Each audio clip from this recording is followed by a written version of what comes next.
I was very glad to see that this sort of cool towards emo music in the in the late 2010s is kind of reviving now. Yeah, it's coming back. Yeah. It's so funny too, because like, and I love seeing like because there are so many bands that we've toured with back in the day that are just killing it right now. Like uh, you guys in Pierce the Veil, Bless the Fall is uh, like just come out of nowhere like a phoenix. I said, yeah, baby. yes. The old boys, the old Hot Topic boys are back at it. Yeah. And it's funny because I keep running into Melissa Marie and the Millionaires. Yeah. Like we played a festival with them and stuff, and it makes my heart smile that here we've been a band for 20. This Halloween will be our 20th anniversary, and we Nice. still like I can still go out and perform for a bunch of kids and stuff, and it's fun. Everybody goes through that period. That's what's timeless.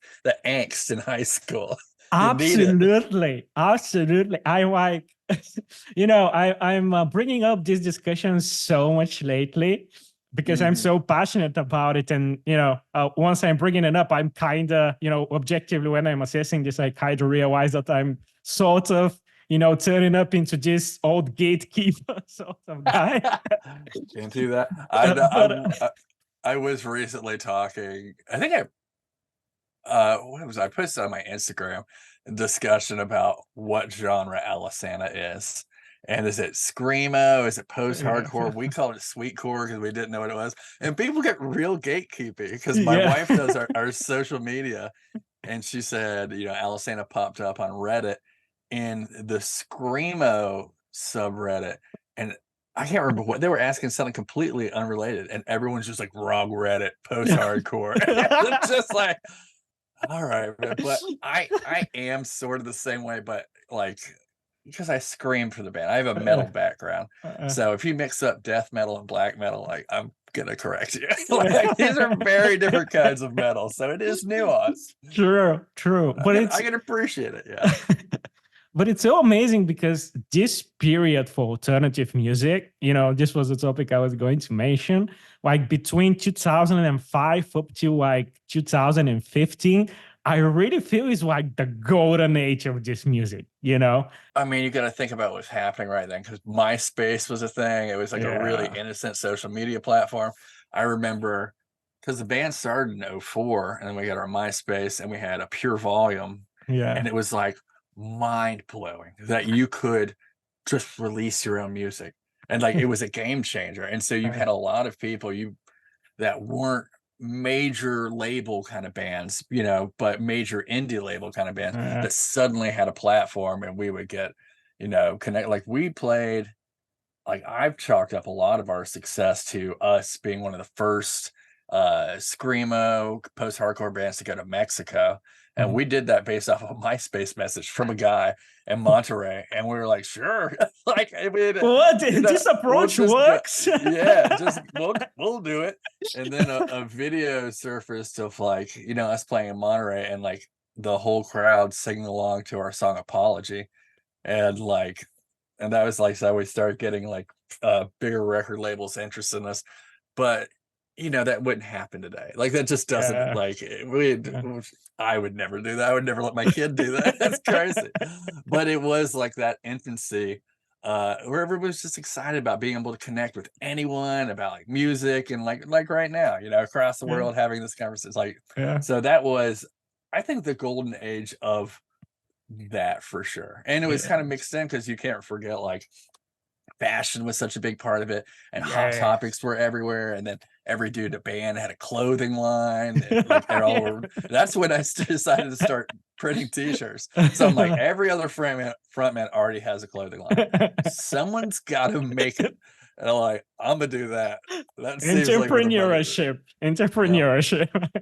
So sad. Yeah, I completely forgot about this aspect. So many, like every band that was kind of getting hot used to, like, as you said, a single member would do a clothing line, and you would get crazy and stuff. But yeah, you're absolutely right. But I was so stoked because when you guys released The Emptiness, which is now gathering like a cult classic sort of status, I think. I remember like I did one of these, very awkward guitar covers of the artist and That's sent, awesome. yeah. I love that. And I sent it on MySpace to you guys. And, you were one of the first bands that actually responded to it and be like, hey, that's cool. And I was like, oh my God. Yeah. Yeah. I No, was, I love getting tagged on that stuff. That's yeah. just like one of the sincerest, invitations to the highest form of flattery. All So right. no, I appreciate it. We love that. We love the Alesana fans. Yeah, yeah. I mean, it's a very specific fan base, I guess. I don't know. I would be Oh yeah. interested to hear like what's your perception of it from your perspective. But when it comes to just talking with people and just discussing certain bands, it seems like there's alternative music, there's emo music, there's Alesana fans, and there's like, Yeah. you know, Ours are definitely the misfits. And yeah, it's one of those things like for the longest time, at least I mean, I'm sure that's true with most bands in our area. Like we were the band, it was not cool to admit you liked Alesana. Like we were wow, just kind of in between like metal and hardcore. Like I said, I came from a metal background and my friends, I love them. And they're very supportive. They gave me so much shit for being in a screamo band, like for the longest time. I mean, but I think you can tell with my voice, like that's the yes, background I have is like metal. Um, and so when I met Sean, Sean's a pop punk kid. hmm Like he had no screaming background. I think the closest would be like Thrice. So yeah, we didn't really have a strong preconception going into it. We're like, okay, we're just gonna make it work. Like, screaming, singing. Like I think my closest example was Atreyu. yeah. Uh, but both of us have a literature background, like big time Mhm. readers, and like Sean was in college for English for a while. And I was like, I just don't want to write another song about a breakup. It's like that's just how I felt about it. And especially with metal, like my favorite metalcore band is the Yeah. Black Dahlia Murder, hands down. And Yes. my thing is like, and I tell people like, I'm not saying they're the best metal band, but if you took what I thought metal should be and turned it into a band, it would be them. Like all of them are just like fucking, you know, just not pretty boy metal dudes, just Yeah. metal dudes. All Yeah. the songs are about like, okay, this song's about a preacher turning into a werewolf. I'm like, fucking brutal. That's all you Yes. need. Yeah. Like that's literally all you need to go with, and that's a metal song. And it's just like a really descriptive, and that's the way I write lyrics. And so, like, all right. And our first couple albums, like we dabbled with it, like the songs were narrative based, but they weren't really linked to each other. Yeah. And then we kind of stepped closer and closer to it. And then the emptiness is when we're like, okay, let's Yeah. take it to the next level. And that was the beginning of the Annabelle trilogies and then tying three Yes. albums together. And then, it's so tricky too, writing lyrics narratively, because then you really have to have a supplementary piece of literature in Mhm. prose to help explain it. So then we did the book. Mhm. And yeah, we just offer something a little bit different, and I think that's why our fans are so crazy, because it's just like, you can go as deep as you want, like, it's all linked together, and, like, that's just what we think is fun because 'cause we're nerds. Yeah. Like, I'm a metalhead nerd, like, that's what I do. I play Aren't Magic we the all though? Gathering and D&D, and, like, this is, it's not for everyone, but the people it is for, I think, appreciate that it's there.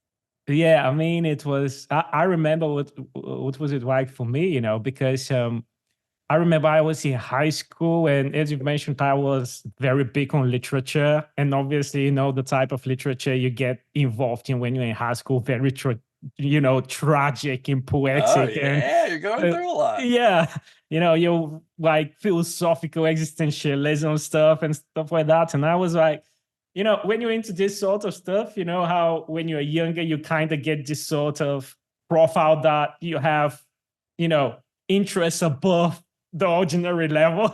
Oh, yeah. That's because you lack any perspective, but you have, like, Exactly. all the emotion. That's Exactly. beautiful. You cannot fake that emotion. Once Yeah. it's gone. That's why I Yeah. love people who write, like, poetry, Yes. especially during that time period, because you Uh, look back on it and you'll laugh at yourself, but it's, like, so real, and that's one of the things that I make the joke about, being a lyricist, because, like, our most popular song is Apology.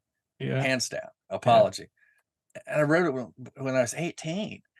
And I'm like, that's like a high school poem, dude. And like, it's just, I look back at it, and it's like if I took a page out of your book of poetry or diary from when you were a teenager and I read it to you over and over, and it's just like, I'm glad it's connected with people, but it makes me so cringy sometimes. I'm like that's so dramatic. Like, Yeah. it's just how it Yeah. goes, man. Hey, dude, we put it online, we put it out there, put it on a CD, so serves me right. Yeah, I literally, revised something like that as well, because obviously I was writing poetry back then, You got to. Yeah, No I doubt. got to. And I came across, some stuff I written back then a couple of weeks ago, and I was like, wow, I was Yeah. really feeling it. It Dude. was so tragic and so poetic, and it's like, yeah, if you look from afar, you would say that I'm going some sort of very, challenging hardships or whatever, but it's so fun though. That's the teenage experience. Yeah. It all seems like the end of the world. Yeah, exactly.